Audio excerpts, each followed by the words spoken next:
বন্ধুরা আমি চলে এসেছি মানকর রথতলায়। এসে দেখলাম রথতলাটা পুরো ফাঁকা। কাল রথ আর আজ কোনো দোকান বসেনি, তাহলে কি এবারে মানকরে রথ হচ্ছে না? তো বন্ধুরা আমি চলে এসেছিলাম রথতলায়, যেখানে নাকি প্রতি বছর রথ হয়, আর এটা হচ্ছে রথ দাঁড় করানোর স্থান।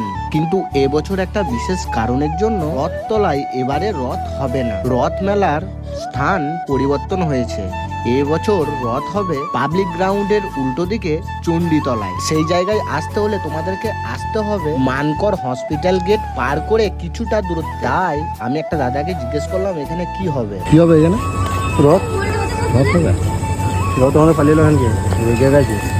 এখানে এসে দেখলাম অলরেডি কতগুলো দোকান বসে গেছে, আরো কিছু দোকান এক এক করে বসছে। পুরনো রথতলায় জায়গা শর্ট থাকার কারণে রথ আর এবছর ওখানে হলো না। এবছর থেকেই নতুন করে স্টার্ট হলো চণ্ডীতলায় রথ।